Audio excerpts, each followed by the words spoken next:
আসসালামু আলাইকুম রহমতুল্লাহ।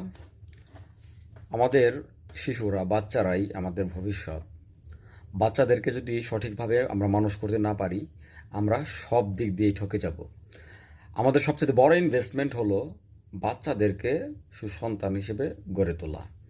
বাচ্চাদেরকে যদি আপনি গড়তে না পারেন, তাহলে আপনার কোনো সম্পদই কোনো কাজে লাগবে না। বাচ্চাদের ব্যাপারে আপনাকে সতর্ক হতে হবে, তাদের সাথে সময় দিতে হবে। এখন যদি আপনি বাচ্চাদের সময় না দেন, বাচ্চারা বড় হয়ে আপনাকে সময় দিবে না, তারা আপনাকে কেয়ার করবে না। আপনি যদি এখন কেয়ার করেন, বড় হয়ে তারা আপনাকে কেয়ার করবে। বাচ্চাদের সাথে কথা বলুন, তাদের সাথে ভাব বিনিময় করুন, তাদের সাথে খেলাধুলা করুন, তাদের সাথে আই কন্ট্যাক্ট করুন। সময় দেওয়া মানে এমন না পাশে বসে আছেন, বাচ্চা খেলাইতেছে, আপনি অন্যদিকে আপনি ফোন টিপতেছেন, এরকম না। আপনি যতই ব্যস্ত থাকুন, দিনের একটা সময় 10 মিনিট 15 মিনিট আপনি বাবাই হন বা মাই হন, মাথা গেলে তো সর্বক্ষণই থাকা উচিত।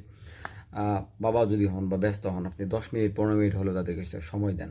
রাসূলুল্লাহ সাল্লাল্লাহু আলাইহি সাল্লাম বাচ্চাদের ব্যাপারে বলেছেন যে, যারা আমাদের বাচ্চাদেরকে স্নেহ করে না এবং বড়দের সম্মান বোঝে না, তারা আমাদের দলভুক্ত নয়। কি সাংঘাতিক ব্যাপার! রাসূলুল্লাহ সাল্লাল্লাহু আলাইহি সাল্লাম বাচ্চাদেরকে সালাম দিতেন, তাদের সাথে কথা বলতেন, ভাব বিনিময় করতেন। বাচ্চাদের আইকিউ যদি ভালো চান, মেধাবী যদি বানাইতে চান, ভদ্র বানাইতে চান, তাহলে তাদের সাথে সময় দিতে হবে। আপনি সময় দিবেন, অন্য আপনার কাজের মেয়ে বা যারা নলেজ কম, সে সময় দিয়ে সেরকমই কালচার হবে।